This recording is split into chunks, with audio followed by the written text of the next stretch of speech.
Hi ವೀಕ್ಷಕರೇ, ಎಲ್ಲರಿಗೂ ನಮಸ್ಕಾರ. ಗೃಹಲಕ್ಷ್ಮಿ ಯೋಜನೆಯ 12ನೇ ಕಂತಿನ ಹಣ ಕುರಿತು ಸಾಕಷ್ಟು ಫಲಾನುಭವಿಗಳು ಯಾವ ದಿನ ನಮ್ಮ ಬ್ಯಾಂಕ್ ಖಾತೆಗೆ ಹಣ ಬರುತ್ತೆ ಮತ್ತು ಸರ್ಕಾರದಿಂದ ಇನ್ನೂ ಕೂಡ ನಮ್ಮ ಬ್ಯಾಂಕ್ ಖಾತೆಗೆ ಯಾಕೆ ಬಂದಿಲ್ಲ ಅಂತ ಪ್ರತಿದಿನವೂ ಸಾಕಷ್ಟು ಫಲಾನುಭವಿಗಳು ಕಮೆಂಟ್ನ ಮಾಡ್ತಾ ಇದ್ದೀರಾ. ಇಂತಹ ಪ್ರತಿಯೊಂದು ಫಲಾನುಭವಿಗಳಿಗೆ ಸಚಿವೆ ಲಕ್ಷ್ಮೀ ಹೆಬ್ಬಾಳ್ಕರ್ ಅವರು ಹಾಗೂ CM ಸಿದ್ದರಾಮಯ್ಯ ಅವರ ಕಡೆಯಿಂದ ಒಂದು ಮುಖ್ಯವಾದ ಮಾಹಿತಿನ ಕೊಟ್ಟಿದ್ದಾರೆ.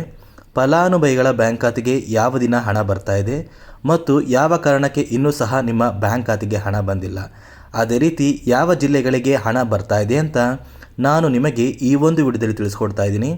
ಅದಕ್ಕಿಂತ ಮೊದಲು ವಿಡಿಯೋ ನೋಡ್ತಾ ಇರುವ ಪ್ರತಿಯೊಬ್ಬರ ಹತ್ರ ಕೂಡ ಒಂದು ಪುಟ್ಟ ರಿಕ್ವೆಸ್ಟ್ ಇದೆ. ನೀವೇನಾದ್ರೂ ಇನ್ನೂ ಸಹ ನನ್ನ ಚಾನಲ್ನ ಸಬ್ಸ್ಕ್ರೈಬ್ ಆಗಿಲ್ಲ ಅಂದರೆ ದಯವಿಟ್ಟು ಪ್ರತಿಯೊಬ್ಬರೂ ಚಾನಲ್ನ ಸಬ್ಸ್ಕ್ರೈಬ್ ಮಾಡ್ಕೊಳ್ಳಿ, ಹಾಗೆ ವಿಡಿಯೋಗೆ ಒಂದು ಲೈಕ್ನ ಕೊಡಿ. ಹೌದು ವೀಕ್ಷಕರೇ, ಗೃಹಲಕ್ಷ್ಮಿ ಯೋಜನೆಯ 11ನೇ ಕಂತಿನ ಹಣ ಈಗಾಗಲೇ ಫಲಾನುಭವಿಗಳ ಬ್ಯಾಂಕ್ ಖಾತೆಗೆ ಜಮಾ ಆಗಿದೆ. 12ನೇ ಕಂತಿನ ಹಣಕ್ಕಾಗಿ ಸಾಕಷ್ಟು ಫಲಾನುಭವಿಗಳು ಪ್ರತಿನಿತ್ಯವೂ ಕೂಡ ವೆಯ್ಟ್ ಮಾಡ್ತಾ ಇದ್ದೀರಾ. ಆದರೆ ನಿಮ್ಮ ಬ್ಯಾಂಕ್ ಖಾತೆಗೆ ಇನ್ನೂ ಸಹ ಯಾವುದೇ ರೀತಿಯ 12ನೇ ಕಂತಿನ ಹಣ ಜಮಾ ಆಗಿಲ್ಲ. ಹಾಗಾದರೆ ಸರ್ಕಾರದಿಂದ 12ನೇ ಕಂತಿನ ಹಣ ಬಿಡುಗಡೆಯಾಗಿದೆಯಾ ಅಂತ ನೀವು ಕೇಳ್ಬೋದು.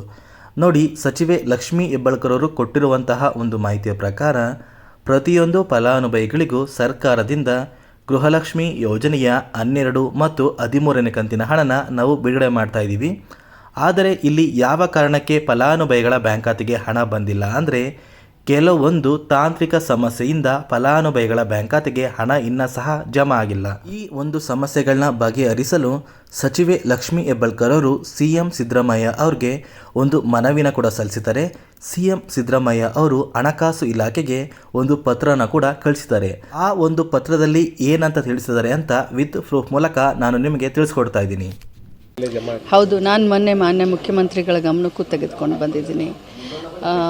ಮುಖ್ಯಮಂತ್ರಿಗೆ ಹೇಳಿದ್ದೀನಿ, ನಾವು ಜೂನ್ವರೆಗೂ ಅಷ್ಟೇ ಹಾಕಿದ್ದೀವಿ, ನಾವು ಹಾಕೋದೇ ಕರೆಕ್ಟಾಗಿ ಹಾಕಬೇಕು, ಹೆಚ್ಚು ಕಡಿಮೆ ತಾಂತ್ರಿಕ ದೋಷದಿಂದ ಅಂತ ಹೇಳಿ ಹೆಚ್ಚು ಕಡಿಮೆ ಆಗುತ್ತೆ. ಬಟ್ ಕರೆಕ್ಟಾಗಿ ನಮಗೆ ಆಯಾ ಕಂತನ್ನು ಕೊಟ್ಟುಬಿಟ್ರೆ, ಫೈನಾನ್ಸ್ ಡಿಪಾರ್ಟ್ಮೆಂಟ್ನಿಂದ ಆಯಾ ಕಂತು ನಮಗೆ ಬಿಡುಗಡೆ ಆಗಿಬಿಟ್ರೆ ನಮಗೂ ಕೂಡ ಸ್ವಲ್ಪ ಟೈಮ್ ಸಿಕ್ಕುತ್ತೆ ಜನಗಳಿಗೆ ಹಾಕಲಿಕ್ಕೆ.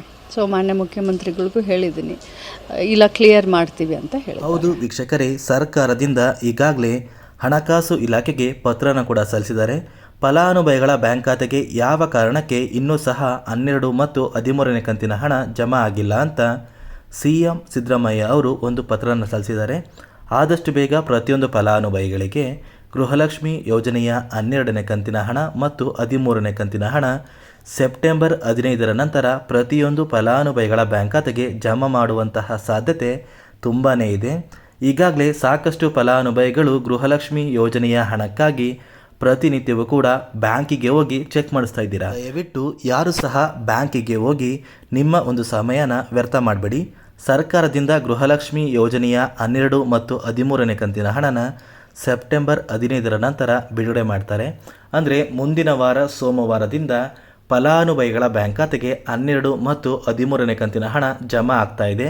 ಅಲ್ಲಿಯವರೆಗೂ ದಯವಿಟ್ಟು ಸ್ವಲ್ಪ ದಿನ ವೆಯ್ಟ್ ಮಾಡಿ ಅಷ್ಟೇ. ಖಂಡಿತವಾಗಿಯೂ ನಿಮ್ಮ ಬ್ಯಾಂಕ್ ಖಾತೆಗೆ 12 ಮತ್ತು 13ನೇ ಕಂತಿನ ಹಣ ಅಂದರೆ 4,000 ಹಣ ಜಮಾ ಆಗುತ್ತೆ.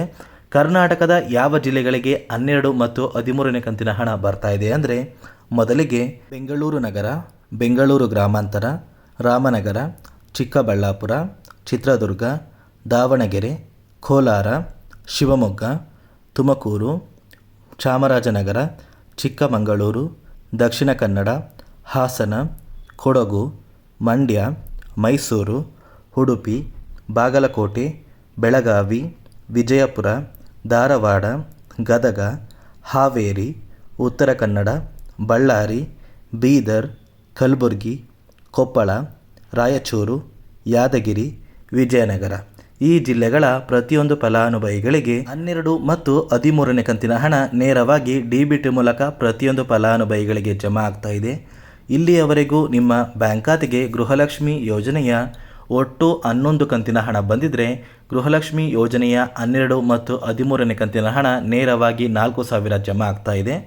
ಒಂದು ವೇಳೆ ನಿಮ್ಮ ಬ್ಯಾಂಕ್ ಖಾತೆಗೆ 11ನೇ ಕಂತಿನ ಹಣ ಇನ್ನೂ ಸಹ ಪೆಂಡಿಂಗ್ ಇದ್ದರೆ ಮೊದಲು ಸರ್ಕಾರದಿಂದ 11ನೇ ಕಂತಿನ ಹಣ ನಿಮ್ಮ ಬ್ಯಾಂಕ್ ಖಾತೆಗೆ ಬರಬೇಕು.